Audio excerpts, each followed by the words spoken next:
तुम साथ हो जो मेरे, किस चीज की कमी है, किसी और चीज। राम दोस्तों, कैसे आप लोग? उम्मीद करती हूँ कि आप लोग बहुत ही अच्छे होंगे। प्रभु अपनी कृपा आप सभी भक्तों पर सदैव बना के रखे।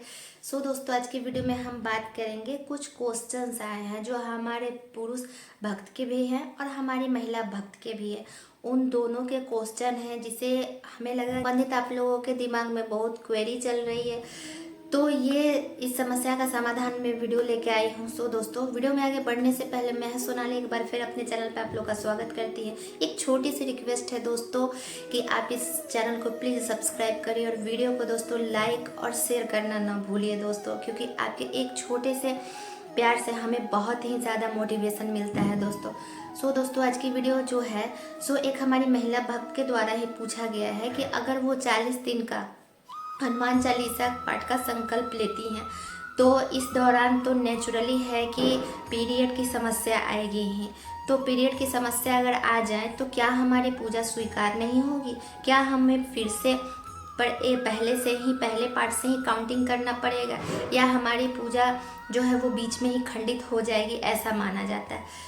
तो देखिए दोस्तों, आपके सवाल का एक सीधा सा मैं आंसर आपको देना चाहती हूँ। इससे आपको भ्रमित नहीं होना है कि तमाम प्रकार की चीज़ों के पीछे आपको नहीं भागना है।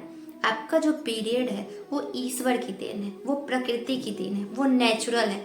अब आप थोड़ा देर के लिए सोचिए कि अगर जो महिला है वो पीरियड नहीं होंगी तो फिर उनका तो महिला होने का संपूर्णता तो उनको प्राप्त नहीं होगा। जब तक वो पीरियड नहीं होंगी तब तक तो वो महिला कहाएंगे ही नहीं। तो इस प्रकार से ये चीज़ जो है वो ईश्वर की देन है।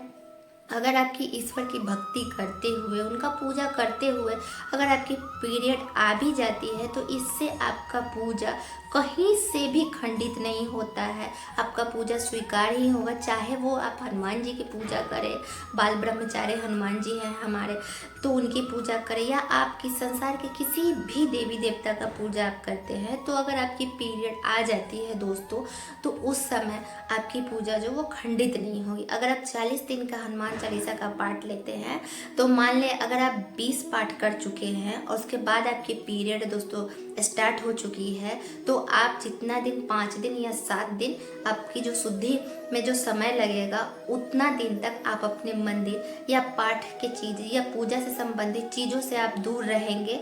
और जैसे ही आपकी शुद्धि हो जाएगी, आप अच्छे से पवित्र हो जाएंगे, तो फिर आप अपने पाठ को दोस्तों कंटिन्यू करेंगे। ऐसा नहीं है कि 20 पाठ हम कर लिए हैं तो हमारा वो ख़त्म हो गया, हमसे शुरू से फिर फर्स्ट से पहला पार्ट से ही काउंटिंग होगा, ऐसा नहीं है।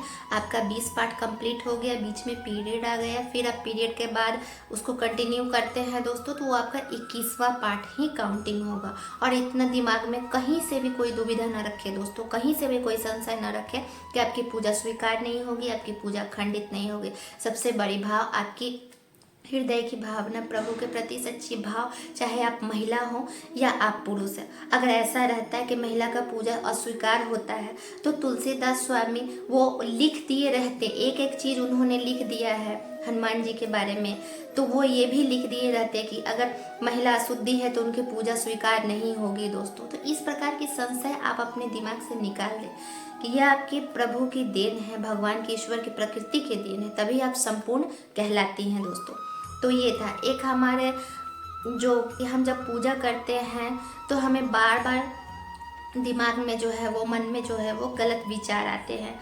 तो इस प्रकार से अगर आप पूजा करने बैठते हैं तो उनके मन के जो आपकी भावना होती है उन भावना पे आपको कंट्रोल नहीं रहती है। आप अपनी पूजा पे अपना ध्यान केंद्रित नहीं कर सकते, प्रभु से आप कनेक्ट नहीं हो पाते। तो इसमें कहीं ना कहीं देखिए, आपकी जो एक दिन में कोई भी चीज़, देखिए मैं आपको थोड़ा सा प्रैक्टिकली समझाती हूँ।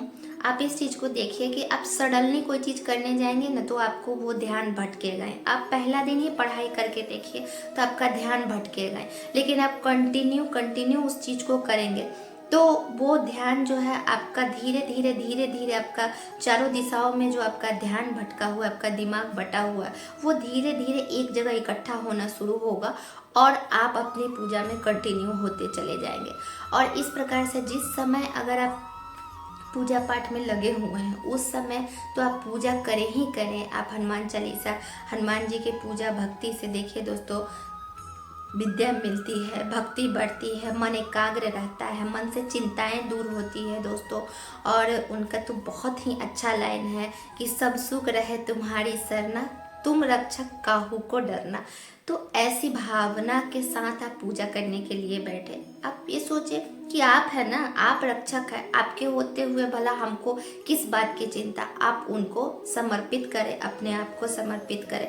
तो इस भावना के साथ तो आपका कनेक्शन जो है दोस्तों वो ऑटोमेटिक आपका धीरे धीरे, मैं ये नहीं कहती हूँ कि वो 1 दिन में बन जाएगा, वो 2 दिन में बन जाएगा, लेकिन हाँ अगर आप इस चीज़ को कंटिन्यू करते हैं, अगर आपका ध्यान भटकता है, 10 दिन आप करते हैं, आपका फिर भी ध्यान आपका नहीं लग रहा है, तो आपको लगेगा, डर जाएंगे कि हमारा पूजा स्वीकार नहीं हो रहा है, भगवान हमारी सुन नहीं रहे हैं, हमारा ध्यान भटक नहीं रहा है। तो और आप इस चीज़ को डिस्कनेक्ट कर देंगे, आप कंटिन्यू उसको करेंगे नहीं, तो ये गलत चीज़ है। हो रहा है उसको होने दीजिए। जो चीज़ें भावनाएं आपके दिमाग में आ रही हैं उसे आने दीजिए, क्योंकि जब तक वो आएंगी नहीं तब तक आपके दिमाग से वो सारी चीज़ क्लीन नहीं होंगी। जैसे एक पात्र में अगर खाली पात्र है दोस्तों, खाली बॉटल है, तो उसमें पानी भरना, साफ पानी भरना बहुत आसान होता है। लेकिन एक मान लीजिए ऐसा बॉटल है जिसमें ऑलरेडी बहुत गंदा पानी भरा हुआ है, तो जब तक वो गंदा पानी बाहर नहीं आएगा तब तक उसमें साफ पानी दोस्तों नहीं डाला जा सकता। इसी प्रकार आपके दिमाग में सारी जो गलत भावना है, गंदी चीज़ें हैं, गंदी विचार है, चाहे जैसी भी आपकी फीलिंग आती है, जैसी भी भावना आती है, उस सारी चीज़ को निकलने दीजिए, एक एक करके उसको निकलने दीजिए। जब तक वो निकलेंगी नहीं, चाहे वो आपके दिमाग में भावना बन के निकले, चाहे वो आपके आंखों से आंसू बन के निकले दोस्तों, लेकिन जिस भी तरीके से वो निकलना है उसे निकलने दीजिए। उसके बाद भगवान की भक्ति आपके मन में, आपके हृदय में वास करेगी और आप पूर्णतः शांति का एहसास करेंगे।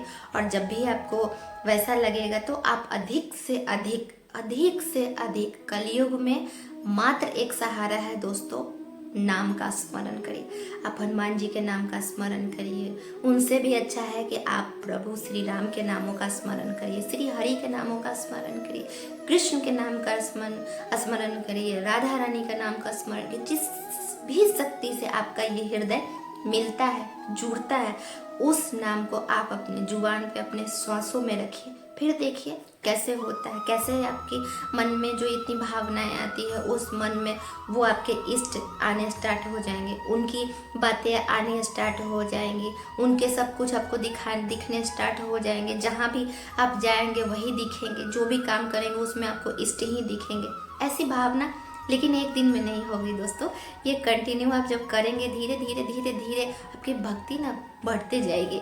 तो जब बढ़ते जाएगी ना तो ये तब ये सब चीज़ें आएगी, अचानक से नहीं आएगी। हम भी चाहे कोई भी, जब हम लोग भक्ति के मार्ग पर चलते हैं, भगवान की तरफ आगे बढ़ते हैं, बहुत परेशानी आती है, बहुत सारी समस्याओं का सामना करना पड़ता है दोस्तों, तब जाके ये पूरे जो मन है और पूरा जो शरीर है वो दोस्तों क्लीन होती है। उसके बाद तब भक्ति की रस जो है उसमें आती है, तब आपको ऐसा एहसास होगा कि आप तो जो कर रहे हैं उसमें प्रभु है, आप जो देख रहे हैं उसमें प्रभु है, आप जो सुन रहे हैं उसमें प्रभु है। तो फिर बुरी चीज़ों का वास कहाँ है, पूरा निकल गया आपके दिमाग से। तो अधिक से अधिक आप नाम का स्मरण करिए और पूजा में चाहे जितनी भी भावनाएं गलत आए छोड़ेंगे नहीं। जैसे ही आप छोड़ेंगे वही भावना आपकी हावी हो जाएगी और पूजा की जो भावना है वो आपकी कम जाएगी। सो दोस्तों, आई होप मैंने आप लोग को अच्छे से समझाया होगा, लेकिन फिर भी कुछ कमी रह गई होगी तो हमें माफ़ करेंगे और कमेंट सेक्शन में आप ज़रूर कमेंट करेंगे। मिलते हैं दोस्तों नेक्स्ट वीडियो में, तब तक के लिए जय श्री राम।